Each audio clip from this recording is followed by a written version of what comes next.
warahmatullahi wabarakatuh. Apa kabar anak-anak?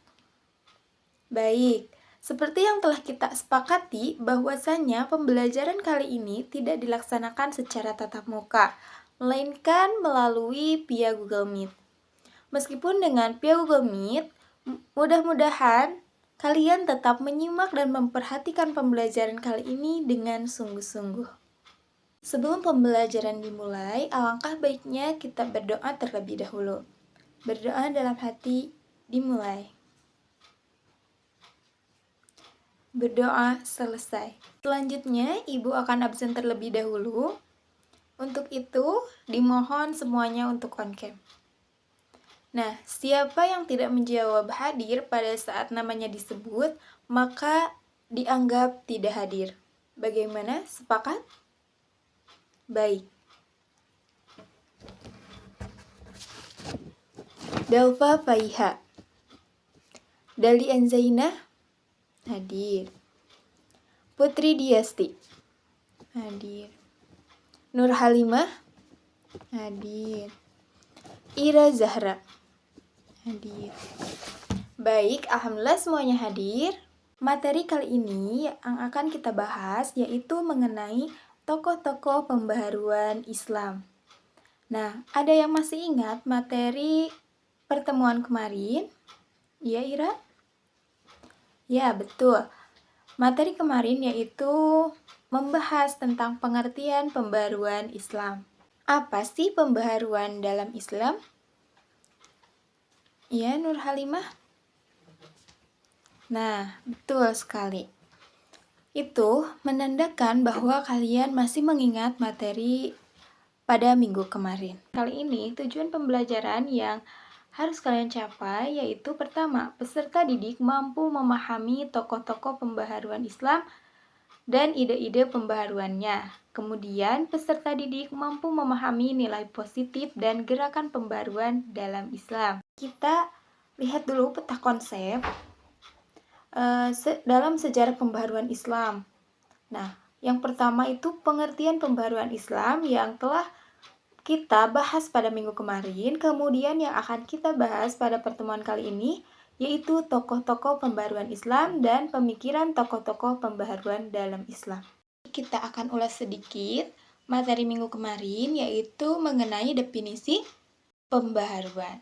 Nah, pembaharuan dalam Islam atau tajdid adalah upaya untuk menyesuaikan paham agama Islam dengan perkembangan baru yang ditimbulkan oleh kemajuan ilmu pengetahuan dan teknologi modern.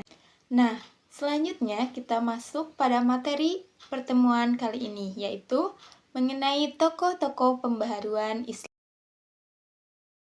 Pertama, ada Muhammad Ali Fasya, Jamaluddin Al-Afghani, Muhammad Abduh, Muhammad Rashid Ridho, dan yang terakhir ada Muhammad Iqbal. Kita akan membahas mengenai biografi dan juga pemikiran-pemikiran mereka. Nah, yang pertama ada Muhammad Ali Fasya.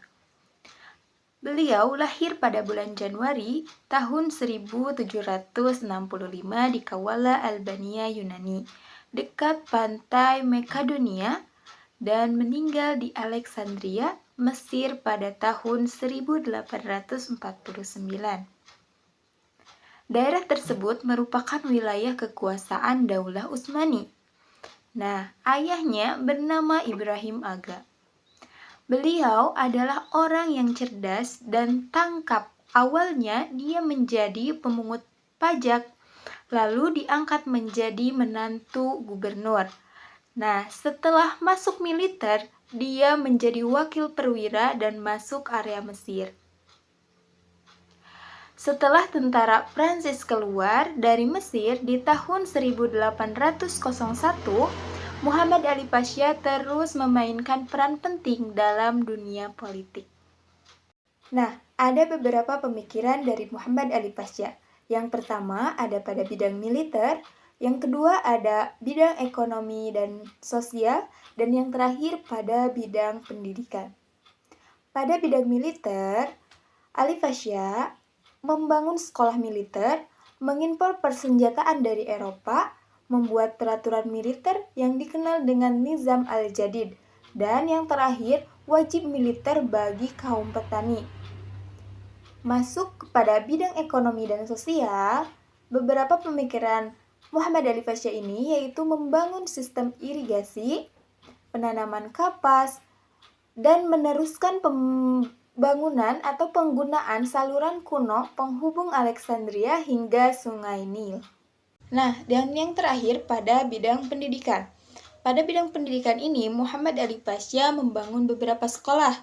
Di antaranya, sekolah militer pada tahun 1815 Masehi, sekolah teknik pada tahun 1816 Masehi, sekolah kedokteran pada tahun 1827 Masehi, sekolah pertanian dan apoteker pada tahun 1829 Masehi, sekolah pertambangan pada tahun 1834 Masehi, dan sekolah penerjemah pada tahun 1839 Masehi. Kemudian Muhammad Ali Pasha melakukan pengiriman pelajar ke Perancis, Italia, Inggris, dan Australia.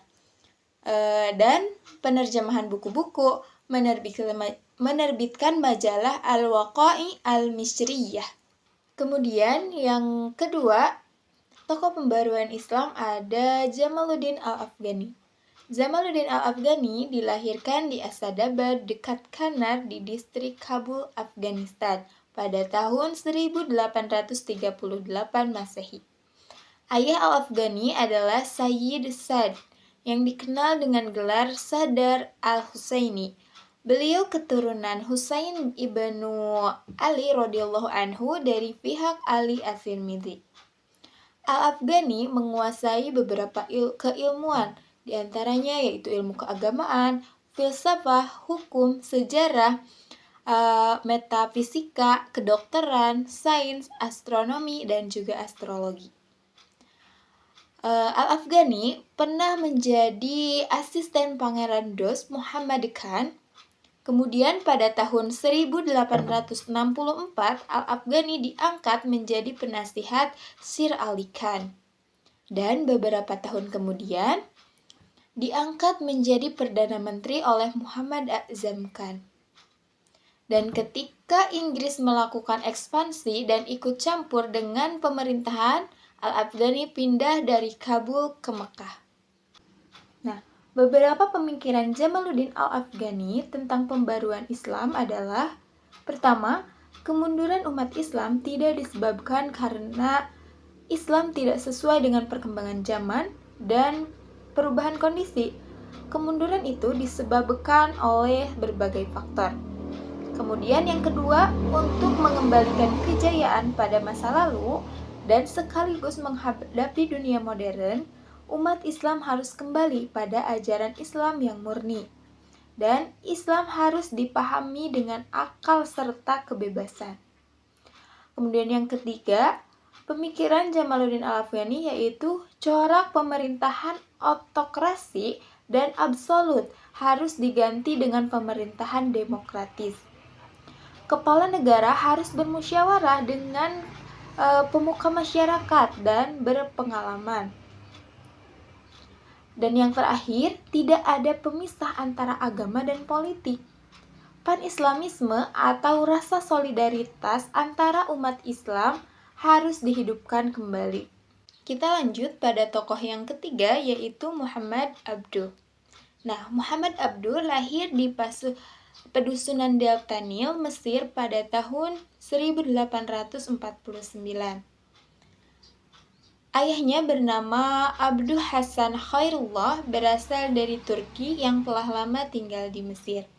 Nah, ibunya berasal dari bangsa Arab yang silsilahnya meningkat sampai ke suku bangsa Umar ibnu Khattab. Muhammad Abduh telah hafal Al-Quran sejak umur 12 tahun. Kemudian pada usia 13 tahun, ia dibawa ke Tanta untuk belajar di Masjid Al-Hamdi. Nah, tahun 1866, Muhammad Abduh ke Kairo untuk belajar di Al-Azhar. Di bawah bimbingan Al-Afghani, dia mulai memperluas studinya sampai meliputi filsafat dan ilmu tafsir. Beliau banyak menuangkan gagasannya pada Koran Al-Qa'i Al-Mishriyah sejak 1880 Masehi. Kemudian, pada tahun 1884, dia bertemu dengan Al-Afghani di Paris dan membentuk gerakan Al-Urwah Al-Wusqa, serta menerbitkan majalah yang berjudul sama. Nah, adapun ide-ide pembaharuan Muhammad Abduh yang membawa dampak positif bagi pengembangan pemikiran Islam. Yang pertama ada pembukaan pintu ijtihad. Nah, menurut Muhammad Abduh, ijtihad merupakan dasar penting dalam menafsirkan kembali ajaran Islam. Yang kedua ada penghargaan terhadap akal. Islam adalah ajaran rasional yang sejalan dengan akal, sebab dengan akal ilmu pengetahuan akan maju. Dan yang terakhir, kekuasaan negara harus dibatasi oleh konstitusi yang telah dibuat oleh negara yang bersangkutan. Lanjut kepada tokoh yang keempat, ada Muhammad Rashid Ridho. Muhammad Rashid Ridho adalah murid dari Muhammad Abduh yang terdekat. Nah, ia lahir pada tahun 1865 di Al-Kalamun, suatu desa di Lebanon yang terletak tidak jauh dari kota Tripoli.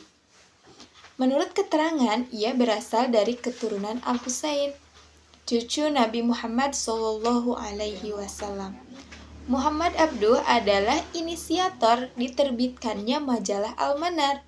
Majalah Al-Manar terbit perdana pada tanggal 22 Syawal 1315 Hijriah atau bertepatan pada 17 Maret 1898